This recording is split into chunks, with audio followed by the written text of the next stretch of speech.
Hey guys, what's up? Today we're getting into another GTA Doomsday Heist DLC vehicle review. Today specifically we're going to be looking at the Akula Stealth helicopter. Just a quick forewarning that it's really hard to discuss this aircraft chronologically as each feature kind of ties into another, so without delay we're just going to get into this impressive piece of hardware. The Akula can be bought from Warstock Cash and Carry for a price of 3.7 million, or a discounted trade price that's closer to 2.8 million. The stock weapon for the pilot are a set of tri-barreled miniguns, with one on each wing. I honestly could not tell you if the miniguns are hugely powerful, because like with pretty much every heli in GTA Online, the guns do not converge anywhere near the aiming reticle. So in simple terms, this means that the line of fire from the miniguns will almost always be falling to the side of where you're aiming, which is highly annoying and stupid considering it could be an easy fix. So the stock miniguns are kind of underwhelming. Honestly, I think you would stand a better chance of just landing on the person you're fighting rather than trying to strafe and catch them with the poorly rigged weapons. It's pretty dumb. Thankfully though, you can purchase a secondary set of missiles as an upgrade, this along with other performance upgrades to increase the Akula's speed, strength and handling.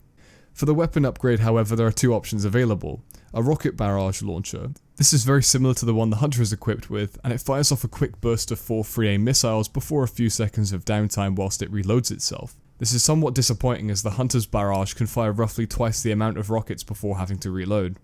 The other option, and the one I'd recommend, is the simple homing launcher. This upgrade visually looks ever so slightly different to the rocket barrage pods, and enables the pilot to instead fire a continuous stream of lockable homing missiles with little delay. This pairs extremely well with the next feature I'm going to discuss, and it's pretty much core to this helicopter's functionality and is the reason most people would think to buy it. So now we're covering the most unique and the best selling point of this vehicle, which is the stealth mode. Hitting the keybind to engage stealth mode, for me it's the H key, will retract the pilot controlled miniguns and disable all weapons from being used on the Akula. The trade-off for this is that there's no radar blip for the helicopter, and you'll basically be invisible for everyone in free mode because you can't be seen on the minimap. There's absolutely no cooldown for this ability, and switching between stealth and combat mode takes pretty much half a second, with the weapons almost instantly available. This ability is godlike when paired with the homing missile upgrade, as the pilot can bring the Akula up to full speed, drop out of stealth mode and fire off a salvo of homing missiles while shifting back into stealth mode and escaping before the missiles have even hit their target. This style of play is incredibly fun and unique to GTA Online, and from my experience it seems to be the most rewarding way to rack up a serious kill count with the Akula. The reason the rocket barrage feels so out of place on this aircraft is because it's not designed to hang around. The Akula cannot be equipped with flares, which is concerning considering 2 homing missiles will destroy the heli with ease, and so slowing down to aim a barrage of only 4 rockets in an aircraft with no countermeasures makes no real sense to me. If you would much rather be constantly firing rockets and deterring homing missiles with flares, then the Hunter is probably a better choice for you. That and the co-pilot's weapon on the Hunter is far superior than the one on the Akula. Not only will 2 homing missiles destroy this aircraft, 7 shots from an explosive sniper post-nerf will still destroy this thing with ease. I decided not to mention this next feature as soon as I did for the others, as it's somewhat irrelevant against most competent players. At stock, the co-pilot can operate a single minigun turret that's fixed to the chin of the Akula, similar to the explosive cannon that the co-pilot operates in the Hunter. This weapon is pretty much identical to the dual miniguns fixed to the roof of the weaponized Tampa, meaning that it can kill people running around easily enough, but struggles to penetrate armoured and durable vehicles, the kind of things you'd expect to be dealing with in online. The problem with having a non-explosive turret is that the pilot needs to stabilise the aircraft around the ground target, which makes you really vulnerable to people just pulling out homing launchers and firing on you.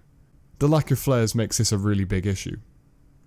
If you had to take out a foot mobile, it's better just to dip the aircraft forward at full speed and dumbfire some missiles without lock before hitting stealth mode and flying away, which is easier than it sounds given how responsive and stable this heli is. I was surprised at how easily and reliably I could hit ground targets, even with the keyboard controls.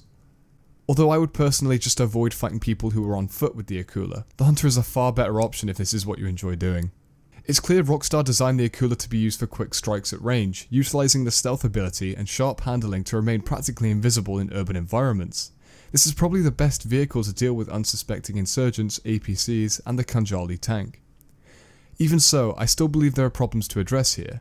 For the asking price, I'd have expected the Akula to have more defensive capabilities. Perhaps flares on a 30-second cooldown would be more reasonable. I say this as oncoming missiles are easy to avoid, but ones on the tail are pretty much a death sentence. Or I'd have liked the stealth mode to prevent missile lock. With these suggestions, there's kind of a fine line between what is balanced and what would make this vehicle ridiculously overpowered, but it's still something that I've thought about. So to summarise, the Akula is a somewhat versatile heli with a unique stealthing feature. Its choice of missiles offers some extra fun value as the aircraft can be made to perform under different roles. But would I buy it?